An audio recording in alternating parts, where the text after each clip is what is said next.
Taata wa Jacob Oulanyah waakukwatibwa ku lw'ebigambo ebigambibwa nti mutabani we yattibwa na butwa.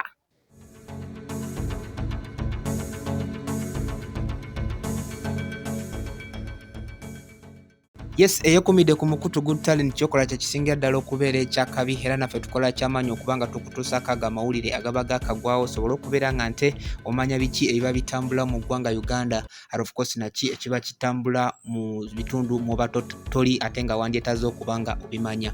Right now nkuleetedde amawulire gano. Yes, President Museveni yakozesezza ebigambo ebikambwe oba yavuddeyo n'obukambwe obwa waggulu n'alagira nti buli muntu yenna addamu okubeera ng'ayogera ku kigambo kya Jacob Oulanyah mbu yafa na bulwadde buli butegeerekeka nti simanyi baamuwa obutwa, poliisi esobole okuba nga emukwata. Kino kyaddiridde oluvannyuma abantu okubeera nga bagendedde ku bigambo omukulu ono Nathan Okol gwe tuyinza okuyita taata w'omugenzi Jacob Oulanyah yavaayo emabega ng'ayogerako ne Daily Monitor n'agamba nti mutabani we teyafa bulwadde bwa bantu bwa bulijjo oba teyafa bulwadde nti kino kye kyamutta, wabula obulwadde bwamutta kyava ku muba nga yaweebwa obutwa. So President Museveni yavuddeyo n'abeera ng'agamba nti yeewuunya abantu abajja nga bagamba nti Oulanyah yafa butwa oba baamuwa butwa, nti awulidde abantu bangi nga boogera ku nfa ya Oulanyah mbu simanyi Oulanyah baamutta busi. N'agamba nti abantu aboogera mbu Oulanyah baamutta busi just taking advantage kubeera nga nte bazannya akazannyo kaabwe ak'ebyobufuzi basobole okubeera nga bawuudiisa abantu babaleetera okukyawa ekibiina ekiri mu buyinza ekya NRM. N'agamba nti Oulanyah yafiira mu ddwaliro eririna security emala era eririmu abantu abakunkufu mu kintu kye bakola. So kati kyewuunyisa omuntu omuyigirize ate ng'olina amagezi okuvaayo n'obeera ng'ogamba nti Jacob Oulanyah battamudde. President Museveni yavudde n'agamba nti bagenda kukkiriza kubeera nga bakungubagira omwoyo gw'omugenzi n'abantu abatalina mpisa oba n'abantu abamala geeyogerera byonna byonna bye baagala.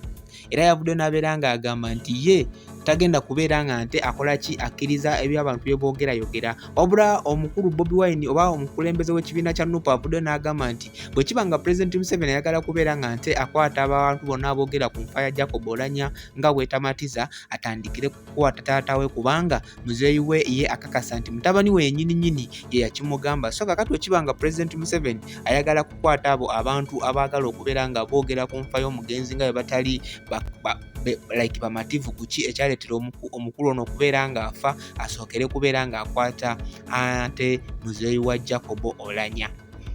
So ate mu ludda lwe lumu amawulire genkuleetedde gegana amawulire ojjukira nti olunaku lwe baaziika taata wa Walukagga, yes olunaku lwe baaziika taata wa Walukagga, omukulu Big Eye wamu ne Catherine Kusaasira baatwalibwa emisinde era nga kigambibwa nti abantu abaali ku lumbe baabagoba nga tebabaagala ku lw'ensonga ezimu. Kati omubaka munnakibiina kya NRM owa Kasambya County avuddeyo n'abeera ng'agamba ng'ono omuniga si mulala oba omubaka ono si mulala ye David Kabanda avuddeyo n'agamba ku mukutu gwe ogwa Twitter nti olunaku lwe baagobye Big Eye ne Catherine Kusaasira lwamujjukiza olunaku lwe baagoba omukulu ayitibwa Jeje Abubeka Odongo wamu n'omukulu SSP Emilian Kayima lwe baali bagezaako okugenda okubeera nga baziika omukulu oli ayitibwa Muhammad Kirumira. Abantu abo ne babeera nga babagoba emisinde mu bitundu byeri